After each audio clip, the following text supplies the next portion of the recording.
Good evening. I'm Jeff Bennett. And I'm Amna Nawaz. On the NewsHour tonight, President Biden holds a critical press conference amid calls for him to step away from the campaign. And in an exclusive interview during this week's NATO summit, Germany's chancellor says he's not seen anything to make him doubt President Biden's ability to lead. I think it would be a big mistake to underestimate the president. Plus, Judy Woodruff examines the intersection of religion and political polarization by visiting an evangelical church known for its hardline views.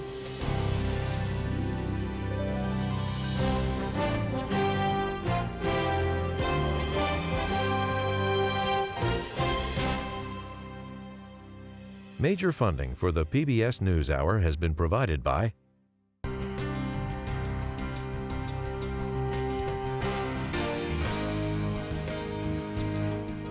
Carnegie Corporation of New York, working to reduce political polarization through philanthropic support for education, democracy, and peace. More information at carnegie.org. And with the ongoing support of these individuals and institutions.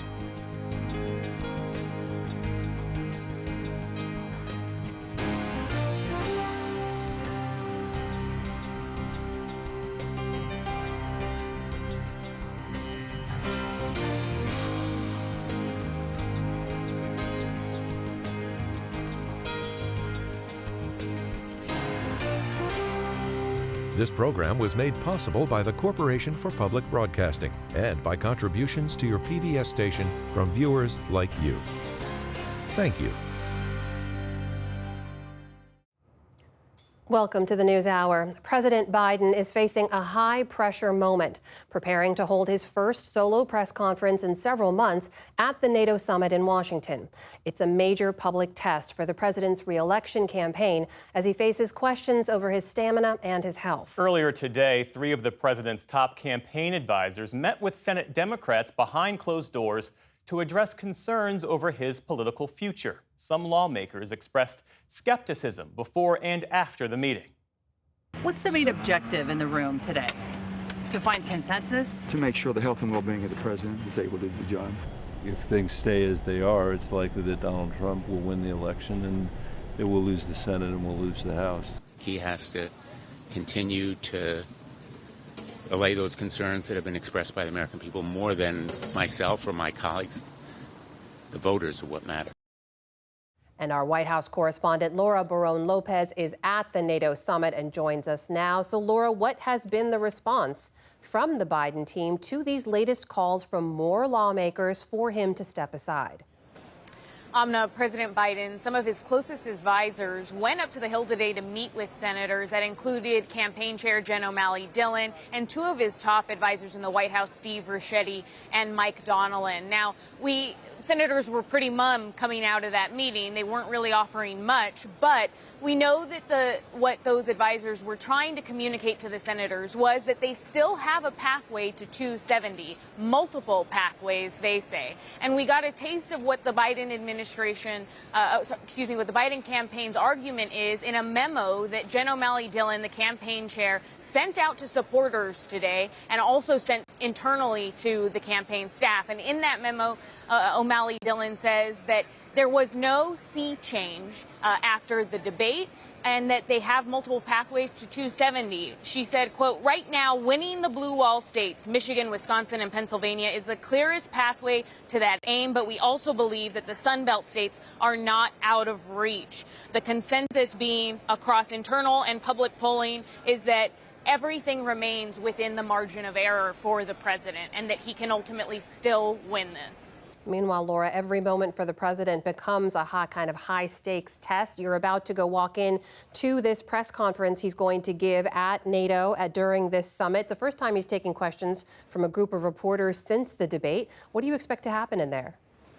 This is a really critical moment for the president, Amna. This is a high-stakes press conference, one that the White House calls a big boy press conference. And he's expected to take a number of questions on his own from reporters. He's going to be met with a pretty probably aggressive press corps that is going to be asking about why he thinks he should remain in this race, especially as more and more House lawmakers, in particular House Democrats, come out saying that they think he should step aside. A number of House Democrats were texting me today saying that they think that no matter how he does in this press conference, that more and more Democrats are going to call on him to step aside, especially as NATO allies leave. So, Laura, after this press conference, what else can we expect to see from the Biden White House, from the Biden campaign, as they work to quiet these concerns? President Biden's team just keeps maintaining that he is in this and that he is not exiting the race, despite all of the lawmakers that are saying that they think that he should step aside and donors that privately are saying that they think he should step aside. They say that the vast majority of Democrats are still behind him, including the delegates. So the president is going to be campaigning more, they said. They've put him out there more in the past week. They said they're going to continue doing that. And they're also putting him out with the press more. He is going to have a sit down with NBC on Monday that a number of Democrats tell me they're also going to be watching closely. All right, that is our White House correspondent, Laura Barone-Lopez, joining us from the NATO summit. Laura, thank you. Thank you. For more analysis of President Biden's upcoming press conference and his political standing, we're joined now by Democratic strategist and former advisor to Hillary Clinton, Philippe Reines. Philippe, thanks so much for being here. Thank you. What, if anything, can President Biden do in this press conference tonight to quell concerns and end these calls for him to exit the race?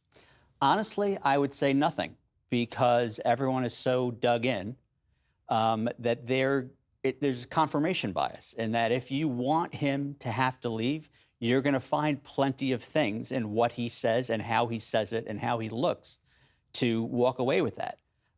Before the press conference even started, he accidentally called President Zelensky President Putin. So you have half of Washington already lighting up their phones. But he caught himself and he caught himself, yes. Yeah. I don't think it's a big deal. I mean, the fact that he even knows world leaders, I mean, most Americans wouldn't catch that. But this is how Washington, as you know, works. The issue here is, why are we all sitting around with bated breath watching a press conference for a NATO summit? If Joe Biden is going to salvage this, which he absolutely can, he's got to go out and do his job without there being these huge moments in time that can blow up. Because you know what? These huge moments in time aren't going to save him. They can only go bad. He needs to go out there on a regular basis, maybe just go to the hamburger store with Vice President Harris with the Ray-Bans on. Have someone yell a question at him, or be in the Rose Garden and sign something. It needs to be regular, not, okay, we're doing this big interview with George Stephanopoulos, this big interview with Lester Holt, this big press conference. Now, I can tell you right now, I've been to a ton of NATO and other kind of press conferences. Half of that room is foreign press. They're going to raise their hand and they're going to ask something actually about NATO. And the American press is going to be livid, because that's not why they're there. You know, as we mentioned, top campaign staffers met with Senate Democrats today to address their concerns. If you're a Biden campaign advisor, what's your best argument to some of these worried Democrats as to why Joe Biden should stay in the race? I think it's a couple of things. First, listening to Jen O'Malley Dillon laying it out, that's obviously the first place to start, that there are many ways to get there. I'm sure she did it in the room, but obviously you need to hear how. The how is what's missing right now. Everyone is focused on the damage, not how to move on. We're all mired in it. What's missing here is this notion that moving away from Joe Biden, which we should all remember is entirely his decision. The entire country can decide it shouldn't be him, and that doesn't make a difference. That there's a cost to that. There are people who support Joe Biden who would be upset by that. Okay. It would rationally and logically be Kamala Harris, the vice president, his partner, to be the nominee. Now, there are lots of people playing fantasy football who then want to say, you know what, it should be Gretchen Whitmer or Gavin Newsom, or maybe them together, or maybe them reversed. There's a huge opportunity cost there, a huge, risk. Every iteration you go out, you have to do the cost-benefit analysis. So frankly, to some extent, the argument you're making is it is not cost-free to just suddenly uproot who the nominee is. There's an argument, first of all, he's the only person that's beaten Donald Trump, so maybe we just stick with the horse that we rode in on. But there's also an argument that if Joe Biden were to lose, which I don't think is a fait accompli, but if he were to lose, there would be less carnage. There'd be a lot of very upset people, yours included, that there would be less carnage than if it went through the process of some various cockamamie schemes that alienated multiple demographics and subsets of the party to end up in the same place, losing the White House. That could linger for a long time. What do you think it means then that the Biden campaign, its data team, according to the New York Times, is poll testing Kamala Harris against Donald Trump right now? I know that looks, that's an attractive thing to look at. I don't think that's abnormal. I think that that's prudent. I think they need to test every single thing they can. In 2012, Barack Obama tested Hillary Clinton as vice president. You just do these things because you need to understand. And I think part of that is an interesting point, is that if you look at the arguments that are being made to President Biden, one of them is the data, and it is polls. And they're not necessarily a slam dunk. The national polls are in no way dispositive of what's been going on. The state polling is starting to crater. But you need to know these things. If the party, which isn't this monolith, but if there's going to be a decision by the president to take an extraordinary step, it needs to be as well informed as possible, not just for himself, but for the vice president, for the vice president's supporters, for all of us, because at the end of the day, we want to keep Donald Trump out of office. So if they just add a question onto an existing poll, great.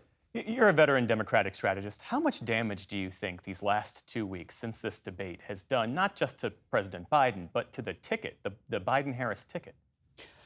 The first week after the debate was very damaging because it was essentially silence. This past week, before Nancy Pelosi pretty much reignited the fire, was effective in that he called into cable shows. He was very strong about it. He sent a very smart and clever letter to the Hill. The issue here, to me, is this is salvageable, but not the way the White House and the campaign has been fighting or not fighting over the last 2 weeks. They are not meeting the conversation where it's happening. And I think that's going to be the problem with this press conference, is that, one, he's going to look the same. So that's 0 for 1 right there. He's going to not be talking about this in a health context. Mm-hmm. And that's 0 for 2. And that's tough. Philippe Reines, thanks as always for your insights. No, thank you for having me. Appreciate it.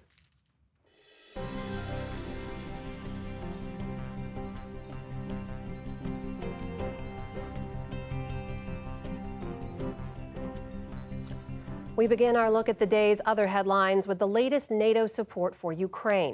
Leaders spent the third and final day of their summit in Washington discussing the state of the alliance and Ukraine's goal of becoming a member. The U.S. announced another $225 million aid package for Ukraine. President Biden reaffirmed America's commitment during a meeting with Ukrainian President Volodymyr Zelensky. And you made it clear Russia will not prevail in Ukraine. Will not prevail in Ukraine. Ukraine will prevail. And I want you to know we're going to be with you every step of the way. Zelensky welcomed the support, calling it strong news, but he added that Ukraine needs the U.S. to lift limits on firing its weapons deeper into Russia if it hopes to win the war. In the Middle East, Israel said its negotiating team is heading to Cairo for continued talks for a possible ceasefire deal with Hamas. That comes as Israel presses its offensive in northern Gaza. More displaced Palestinians fled Gaza City today to head south following the latest evacuation orders from Israel. Also today, Prime Minister Benjamin Netanyahu told the military graduation ceremony that Hamas is to blame for any lack of progress in those ceasefire talks. I am committed to the framework deal for freeing our hostages, but the Hamas murderers are sticking to demands that contradict the framework that endanger Israel's security. The way to release our hostages is to continue pressuring Hamas with all our might. At that same ceremony, Israel's defense minister called for a state inquiry to investigate Netanyahu and his entire cabinet, including himself, for security failures around the October 7th Hamas attacks.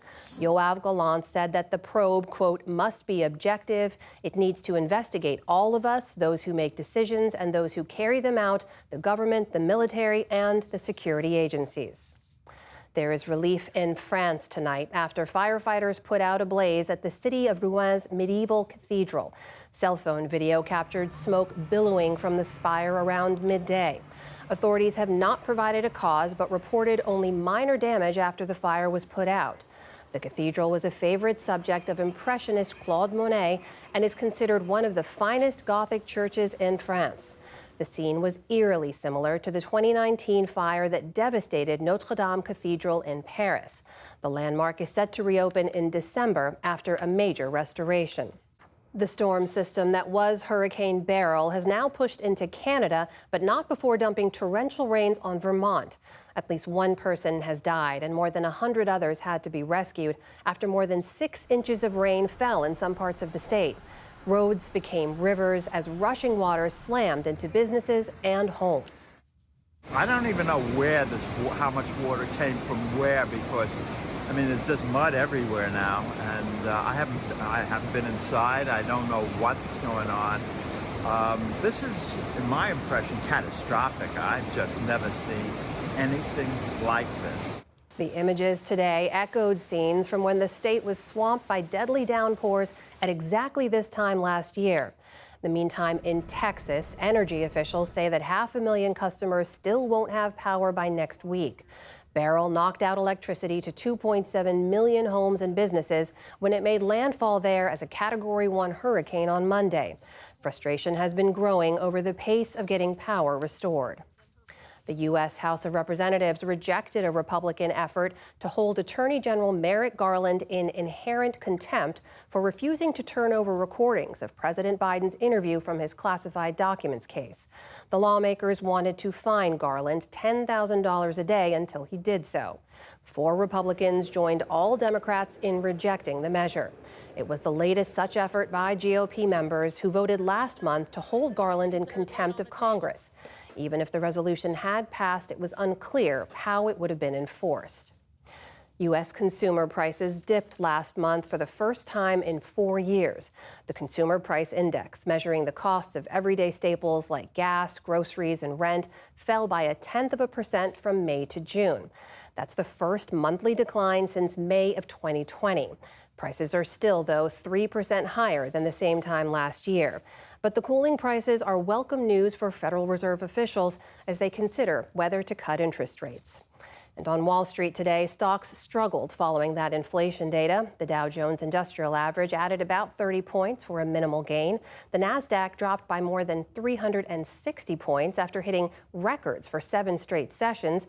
The S&P 500 also fell back from a recent all-time high.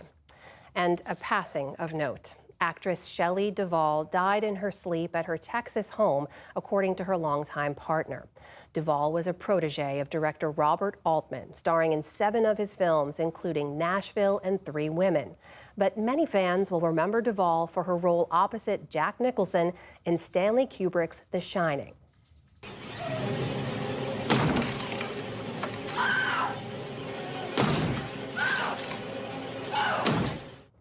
In the 1980s, Duvall started producing children's television shows before leaving Hollywood in the 1990s for her home state of Texas. She lived the rest of her life mostly away from the public eye. Shelley Duvall was 75 years old. Still to come on the NewsHour, Judy Woodruff examines the role religion plays in political polarization. And a first-of-its-kind fashion show highlights the work of indigenous designers. This is the PBS NewsHour from WETA Studios in Washington and in the West from the Walter Cronkite School of Journalism at Arizona State University. Today is the final day of the NATO summit here in Washington. At the top of the agenda this week, sustaining and expanding support for Ukraine. Not on the official agenda, concerns about the U.S. election and its potential outcomes. Earlier today, I spoke exclusively with Chancellor Olaf Scholz of Germany to discuss how NATO leaders are preparing to tackle some of the biggest geopolitical challenges facing the world, what he thinks about his counterpart, President Biden, and the prospect of a return to power by Donald Trump. Chancellor Scholz, welcome to the NewsHour. Thank you for being here. Hello. Let's begin with Ukraine, which is clearly top of the NATO summit agenda while you're here. You and others resisted language in the communique to extend Ukraine an invitation to join NATO. Can you explain to us why that was? Are you worried that that would send Russia a signal of some kind of escalation? No, it's not about this. We are supporting Ukraine. As you know, Germany is the second biggest donor of also military support to Ukraine after the United States. And we will continue to be strong in our support for Ukraine. And during the war, no one expects Ukraine to enter NATO. It is now that we do what we can say today, and this is the language which we worked on in Vilnius, which was the right way of saying that there is a path to NATO for Ukraine, and it is irreversible, as we say today. I think this is the right message. You know, of course, Russia's watching with great interest the messages from the summit. Dmitry Medvedev just tweeted this morning commenting on this language about the irreversible path of Ukraine. And he wrote this, quote, "For Russia, two possible ways of how this path ends are acceptable.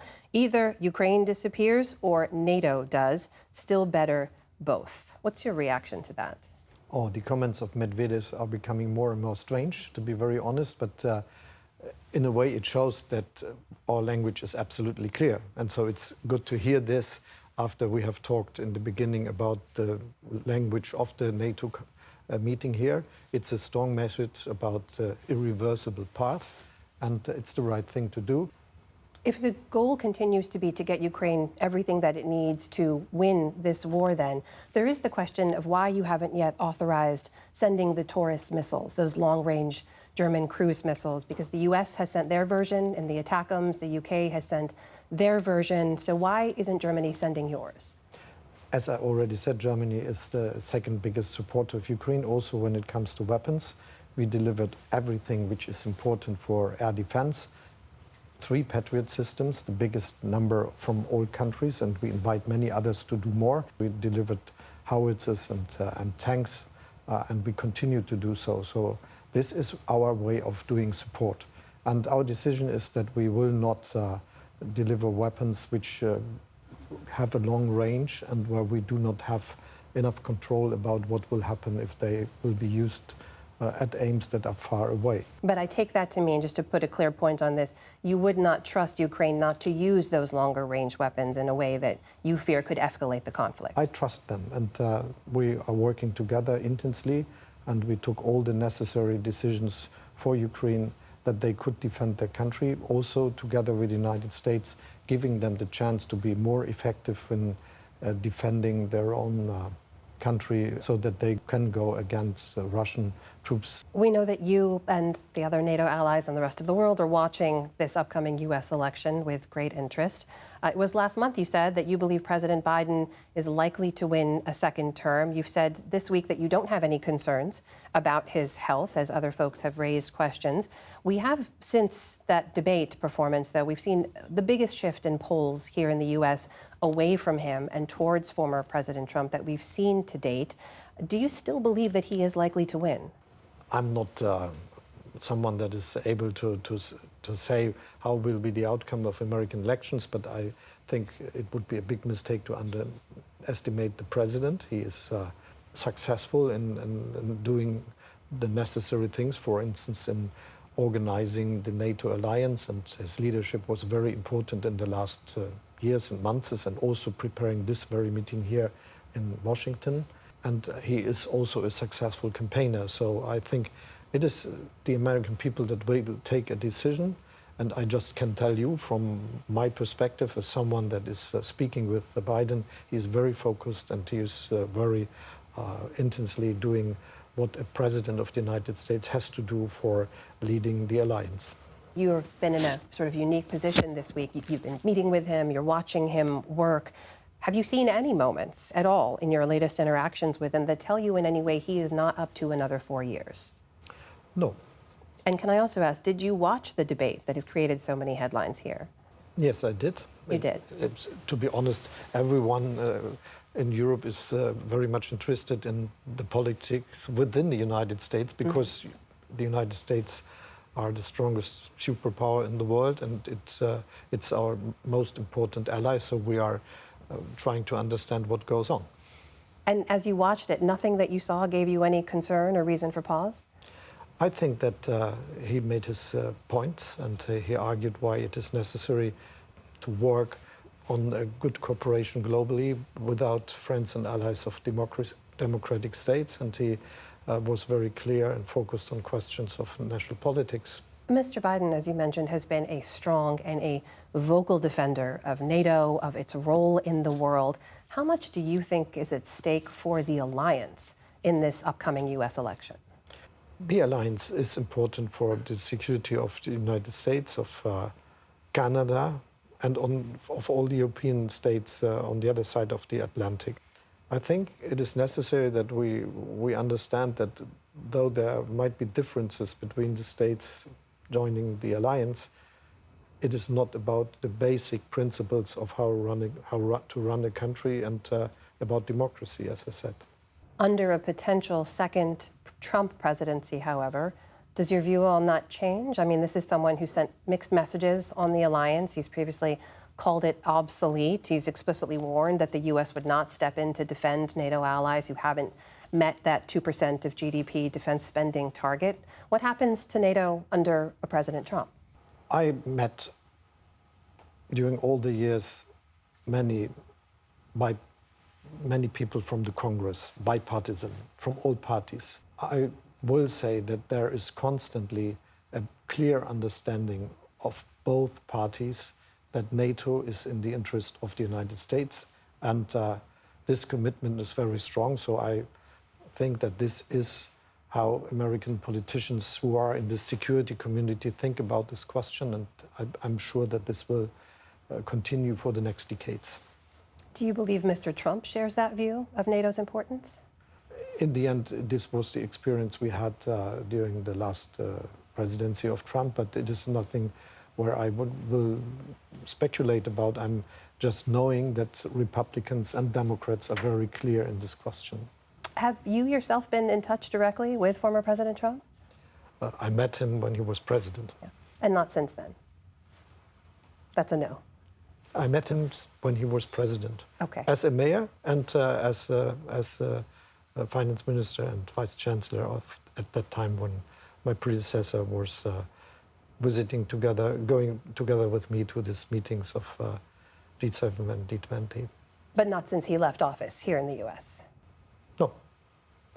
I do want to ask you about the other major war, and that is, of course, Israel's war in Gaza. Your foreign minister recently just condemned Israel's strikes this week that were at both tent areas for displaced Palestinians outside a school in southern Gaza. Those were called unacceptable by your foreign minister, and she said that the repeated attacks on schools by the Israeli army must stop. The question is, how do you get them to stop? We have a clear understanding about the situation. The first is that after the brutal attack of Hamas against Israeli citizens, Israel has the right to defend itself against Hamas.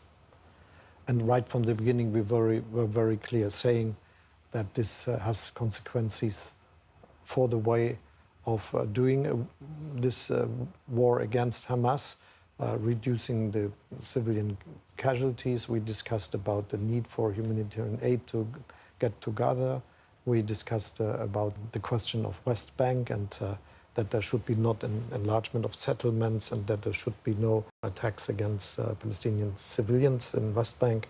We were very clear on the perspective, and we are clear that there must be a two-state solution, which gives the chance for Israel and a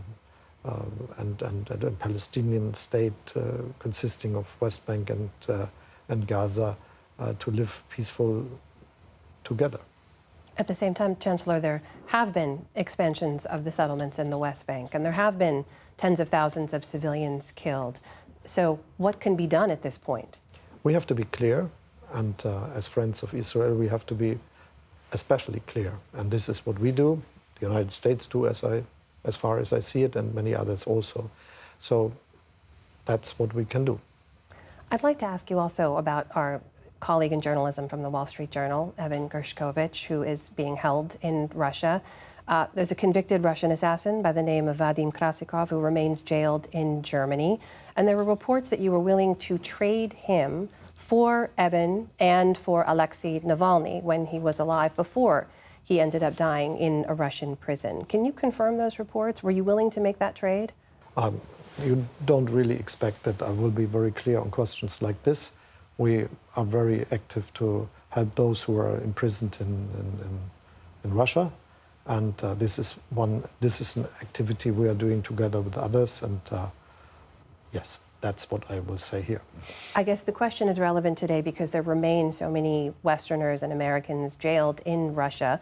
If it was a possibility to trade someone like Krasikov before, could there be a deal on the table to trade now for Evan Gershkovich and Paul Whelan, who's also still in Russia? As I said, there are aspects of international politics which have to be done in a very pragmatic way and without debating them. And this is what you should have in mind. So we try to get prisoners out, but it's very difficult and it's nothing for speculating about this. But a trade is potentially one way these men could be freed. Is that fair to say? It's not fair to say because you're trying to get an answer from me where I said I won't give you an answer. Fair enough.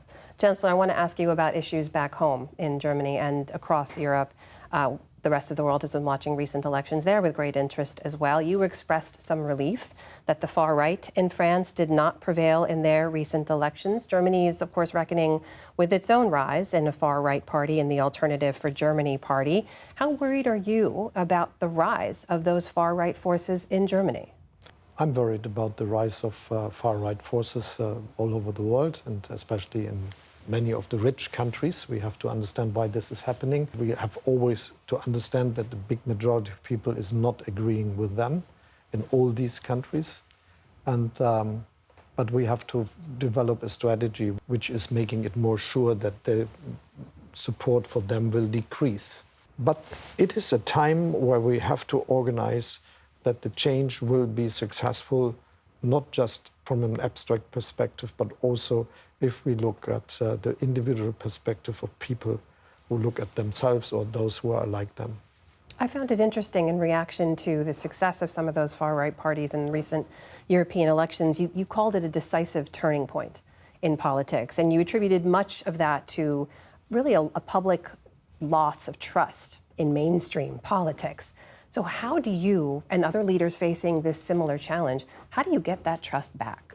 We are living in times where there is a lot of insecurity. So hope and the view that there is a good perspective for everyone is key for fighting against this right populist parties. I think we have to go away from this idea of a zero-sum game. We have to be more optimistic about future. This is the basis for getting our societies together and for social coherence, which I think is important. German Chancellor Olaf Scholz, thank you so much for your time, for being here today. Really appreciate it. Thank you.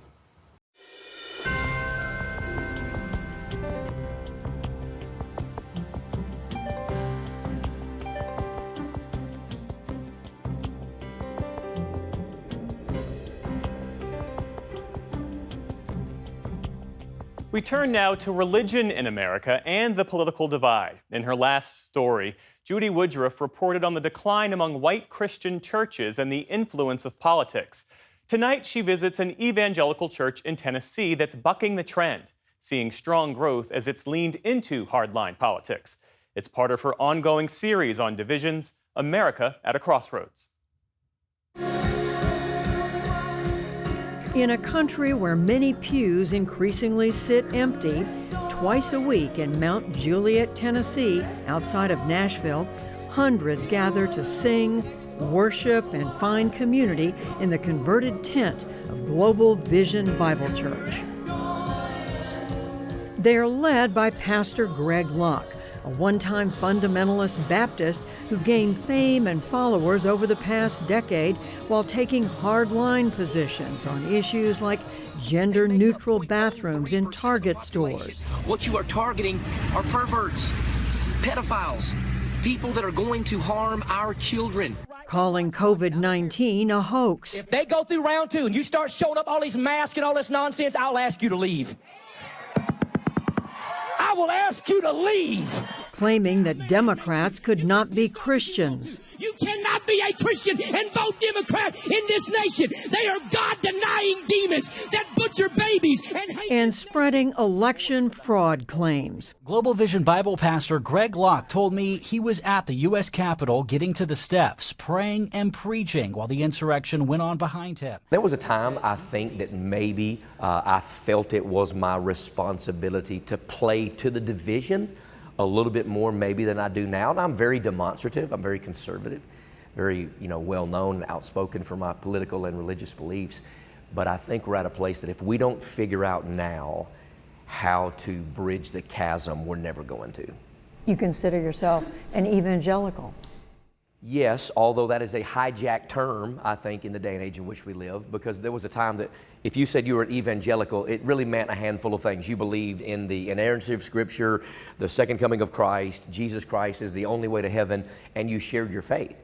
But now if you say you're an evangelical, well, then that means you vote a certain way, you dress a certain way, you're a certain denomination. And so I think it's been hijacked by a political agenda in some ways. That political agenda dates back decades to the late 1970s and the rise of Baptist minister Jerry Falwell and the moral majority. In 1980, white evangelicals abandoned fellow evangelical Democrat Jimmy Carter and voted for Ronald Reagan, who embraced Falwell and his culturally conservative agenda, starting a trend that has only grown. 3/4 of white evangelicals voted for George W. Bush, John McCain, and Mitt Romney for president, and 8 in 10 voted for Donald Trump in 2016 and 2020. So the church had about 100 people by 1996. American Baptist pastor and political scientist Ryan Burge. Today, churches have become so homogenous. White evangelicalism is 80% Republican today. If you go to a white evangelical church, you're probably not going to find a single Democrat in the congregation. And the pastor's probably also a strong Republican as well. So you're going to hear one message and one understanding of the world. And that trend, he says, was only accelerated by COVID-19 and the way the pandemic response was politicized. Pastors have always sort of dodged landmines during their sermons because they don't want to wade into these issues. The problem with COVID was you couldn't dodge the landmines anymore. You had to make a decision, mask or no mask. Distancing or no distancing, all online, all in person, what do we do? And when he had called her, Pastor Locke refused to close down his church during the pandemic, defying state authorities, and warned his members not to wear masks, nor to get vaccinated. It's the fact that without the grace of God, we would all be in hell. He saved us. But I think COVID showed us there's a lot of people that are not willing to say anything when the government stands up and says, this is the way that it should be. Well, we became very quickly well known for, no, that's not the way it's going to be. We're going to put our feet in the ground and we're going to draw a line in the sand and say, no, this is what the Bible teaches. And come hell or high water, we're going to believe the Bible. There's a lot of fake in the world today. That was a message that strongly resonated with some of his members, like Boston native Andrew Flessa, who first came to this church in 2022 through the Reawaken America tour, a right-wing religious revival. He then moved from Texas to Tennessee to join Greg Locke. There's a lot of misinformation. There's a lot of confusion. So when you find a voice that you can tell has a lot of truth coming out of them, then you do start to realize, okay, this is a move of God. He's a mouthpiece of God. So I want to be a part of this. Billy Kennedy started coming to Global Vision more than a decade ago and found a personal connection with Pastor Locke. He explains everything from top to bottom, line by line. He just makes it so easy, and the freedom just flows. We moved here in 2022. Tracy Wells also moved to join this church, in her case, all the way from Oregon with her husband. At that time, we had been looking in Oregon for a church, and with COVID, everything just closed up. So there were no churches, and we started following online every Sunday and every Wednesday. And finally we said, why do we want to be in Oregon when we really want to be in the church? So we sold everything and we moved here, and we have not looked back. There's so much divisiveness in this country right now. Milo Wright is a lifelong Tennessean who found this church nearly 15 years ago and found a community too.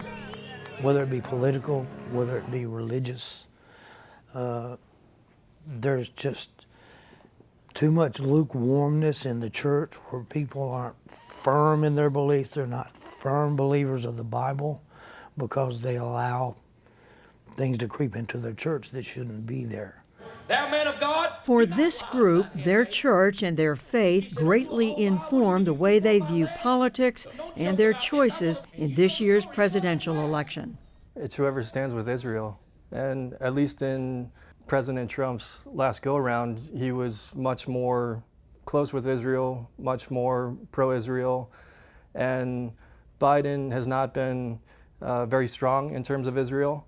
And that's one of the commandments in the Bible. You know, whoever blesses Israel, whoever protects Israel will also receive my blessing, will also receive my protection. There are many issues in the church that we look at biblically. We don't look at them politically. Abortion is one. God says in the Bible, it is life. It begins at conception. That is righteous. And if someone is going to stand for that, I'm going to be with that person. Pick up on that, Milo, on this question of what former President Trump believes about reproductive rights. If one believes abortion is wrong, his view is that it should be up to the state to decide. Is that a position you're comfortable with? I'm very comfortable with that because each state contains a different demographic. So each state should be controlled by their demographic. That's the way our government works. At the same time, they push back against the idea that someone who supports reproductive rights, as President Biden does, could be considered a Christian. Does his practicing Catholicism line up with his pro-abortion stance? I ask you that. It doesn't really pass the smell test in my book. Their support of former President Trump was also qualified, a question of choosing between the better of two imperfect choices. There was a time that there was no doubt it was all Trump. It was Trump, Trump. Well, I feel that Trump, I don't know who would be president, but at least he loved the country. There's no magic bullet. Trump's not a magic bullet whatsoever. So, you know, it just kind of depends on how much faith you put in the Bible or how much faith you put in a man, a politician. I don't think either man could be held to a high Christian standard. For Milo Wright, the critique is broader than religion. The border was pretty tight when Trump was in. The economy was pretty good pre-COVID when Trump was in. The stock market was way up. With Biden, I don't see any results. You know, I'm not nearly as Trumpian in some ways as I used to be. But is he better for the nation than Joe Biden? Oh, 10,000%. Joe Biden's ruined the nation. He's destroyed the economy. He can talk about how much the economy is doing better. The economy is worse now than it has been in the history of any of our lifetimes. And it's only going to get worse. We literally, took Locke Media. Despite evidence showing a strong U.S. economy, Greg Locke says many in his congregation are suffering. And yet he's also dismayed by Trump's unwillingness to support a national ban on abortion. Biblically, I believe there's never a time that we should opt for abortion. Adoption over abortion 1,000 times every single time. So how much do you plan to advocate for him this year, from now until the election? I don't plan to advocate for him at all, except go to the voting booth. So it's different from 2020? 100% different. I'm bored with politics because politics is not going to save this nation. Politics are going to be corrupt until Jesus comes. And so I thought, you know what? I've wasted a lot of energy on trying to change something that I'm not going to change. How do you see the country working its way through this divide right now? Do you see people coming together?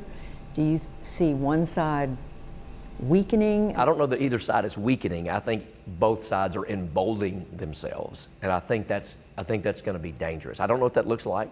Inevitably, I don't want some kind of conflict. You know, I don't want some kind of civil war. I don't want cessationism. You know, people break. I don't want all that. But at the end of the day, I'm not sure that we can fully bridge the gap that we've created. I mean, we are more divided now than we've ever been. If Donald Trump gets to the White House, is that going to change? Probably not. And I've been part of that problem in the past. That it's either Democrat or it's either Republican. No, I'm pretty messed up about both of them at this point. What caused you to rethink that? I tell people, you know, I used to fight Democrats, now I fight demons, right? I used to fight the left, and I'm like, you know what, I want to see people set free, and I don't care what side of the aisle they're on. And so I had to get to a place where I was like, you know what, Republicans aren't going to save us, Democrats aren't going to save us. As far as I'm concerned, they're two heads of the same snake. They both have their problems. I think that's interesting. I always wonder, as a political scientist, how many decisions are made strategically and how many are made spiritually. For pastor and political scientist Ryan Burge, Greg Locke's journey raises some familiar questions about faith and following. We've seen a lot of people do this. They've really gone hard in one direction and then backed off over time. Even if you looked at Billy Graham, for instance, he used to preach a pretty fire and brimstone message, but near the end of his life, he got a lot softer on a lot of gospel issues. I think a lot of people realize that you can build up an audience, but what's it worth? You know, long term for the health of my soul and me as a person. So you're saying it's hard to believe that he's sincere? Is that what you're saying, or? Anytime a public figure changes their direction, it's always a question of what's directing the ship, what's guiding the show. I can't speak into Greg Locke's heart. I hope to God that he finds a gospel that's redemptive, that's salvific, that brings people together, not pushes people apart, that realizes that, you know, Christianity is a religion that builds bigger tables, not taller walls. Unfortunately, the message of taller walls and keeping people out tends to do really well in America. For the PBS NewsHour, I'm Judy Woodruff in Mount Juliet, Tennessee.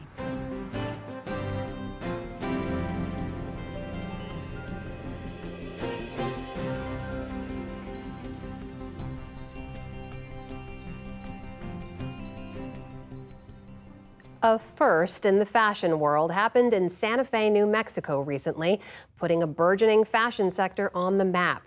Special correspondent Megan Thompson had a front row seat for our Arts and Culture series, Canvas. It was what you might expect of a high-end, standing-room-only fashion show. Stunning clothing, booming music, and a decked-out crowd recording every minute on their phones. But what made this runway show different? All the clothing was created by indigenous designers from the U.S. and Canada. The event was put on by the Southwestern Association for Indian Arts, or SWAIA. SWAIA Native Fashion Week is the first Indigenous Fashion Week held in the United States. We have been very invisible or very minimal in some of these industries, so we are creating a platform to highlight these voices in the world. Yes. Over 4 days, designers, models, media, and more than 2,000 fashionistas and fans packed photo ops, pop-up shops, and more. 17 designers presented at 2 different runway shows. The original design of North America is based on indigenous art, technique, design, culture, everything. We're making history here! 10 years ago, Amber Dawn Bear Road produced a single runway show for SWAIA during its annual Indigenous Art Market. She says interest has grown so much she had to create this much larger event. But Bear Robe, a Native art historian, says what's happening here isn't necessarily new. For thousands of years, Indigenous people have been creating couture, fashion speak for clothing that is custom made. You do not get more couture than hunting an animal, gutting and cleaning intestines to make this pristine, beautiful, exquisite material to make a one-of-a-kind gut skin garment. Some designers put a modern spin on traditional materials like beads and feathers. Canadian Helen Oro is Plains Cree from the Pelican Lake First Nation. One of the questions when I first started was, do you have to be Indigenous to wear beadwork? It's for everyone. Would you feel the weight of that? For creators who don't have brick-and-mortar stores, the event gave them a chance to sell directly to customers. Thank you so much. Orlando Dugay designs luxury women's and men's wear, all handmade in his Santa Fe studio. The beading, I do all of that myself. His work is inspired by the stars, which hold important spiritual and cultural meaning for the Navajo. How the stars show up in my work is through a lot of beading and embroidery, lots of sparkles. And I chose evening wear because it's usually worn at night under the stars. Dugay's new collection, which he's planning to launch next year, is called Stargazer. It's a crew in a ship traveling the galaxy. I want to represent my culture, my heritage, but without being very literal in translation. One of the challenges is my work not being native enough for non-native people and also native people. There are expectations of what a native designer should be, and I've run away from that concept my whole life. Beautiful. Taos Pueblo designer Patricia Michaels has been in the business for 40 years, and she says she's always dealt with ignorance and stereotypes, including in 2013 when she was the first Native American on the long-running, hugely popular TV show Project Runway, where she made it all the way to the final. Being from Taos Pueblo, living matter is important to us, so many of the imagery that I have on my hand-painted silks and different fabrications of my textiles are ideas that come from nature. Amazing. Michaels recently made a dress for actor Tantoo Cardinal, who starred in the Oscar-nominated Killers of the Flower Moon, to wear to the Cannes Film Festival. I thought of an eagle headdress, and that's the biggest honor. So I took it from the man's head and I flipped it and I put it at her core, and I wanted her to feel like she was in flight. I remember when it was shameful to be wearing anything Indian. And now to see what's happened with our industry, oh my God. But excitement and interest can lead to cultural appropriation when non-native designers profit from native patterns and motifs without permission or acknowledgement. Ralph Lauren came under fire in 2022 for using indigenous Mexican designs. And we're working on getting native people into every department from Filmmaker and model Pishon Bread has been working with Ralph Lauren to increase inclusivity. Last year, the brand announced its first artist in residence, Navajo weaver Naomi Glasses, who's created 2 collections so far. Bread, who is Comanche, Kiowa, and Cherokee, hopes fashion events like this will continue the progress. I really hope that this opens the fashion world's eyes into our world and successfully creates a bridge where we can collaborate with different brands or anything that we dream of as designers. This is Bread's first runway show as a designer. Their collection is an ode to the 1970s, when federal law finally guaranteed Native Americans the right to religious freedom. It was such a politically charged time for Indigenous people, for Native people around the country. So I wanted to imagine, what if we weren't always fighting? What if we could have some joy? What would we wear to the disco? When Saturday's runway show began, Breads were the first looks to come down the runway. 7 more designers followed. For many of the spectators, the show was about more than beautiful clothes. It became very emotional. I'm speechless. This is history in the making. Patricia Michaels' designs ended the evening. Her signature hand-dyed and painted garments receiving a standing ovation from a devoted crowd. I see how it's evolved so that every Native tribe now can have their story told in a very modern, contemporary sense, without ridicule, but celebration. For the PBS NewsHour, I'm Megan Thompson in Santa Fe, New Mexico.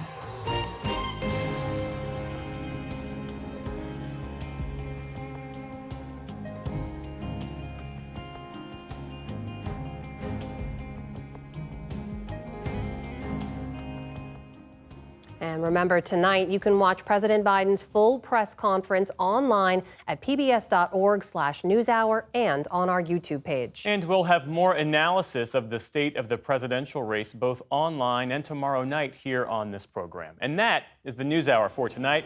I'm Jeff Bennett. And I'm Amna Nawaz. On behalf of the entire NewsHour team, thank you for joining us. Major funding for the PBS NewsHour has been provided by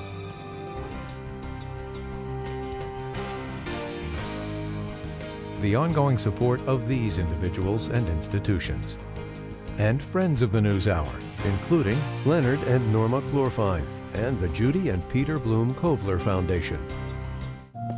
A law partner rediscovers her grandmother's artistry and creates a trust to keep the craft alive. A Raymond James financial advisor gets to know you, your passions, and the way you enrich your community. Life well planned.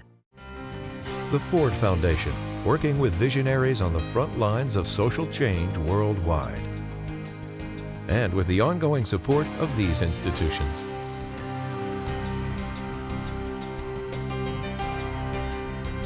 And friends of the NewsHour.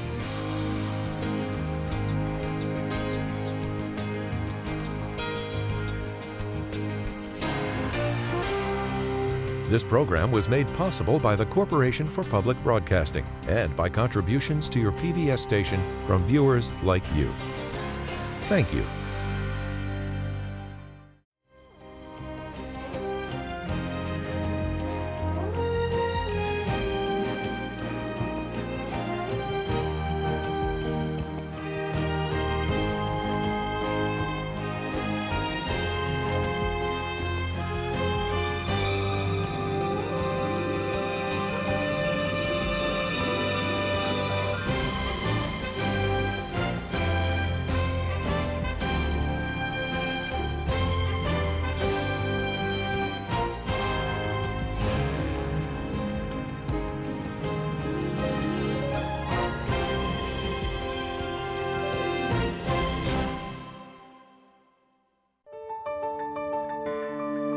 You're watching PBS.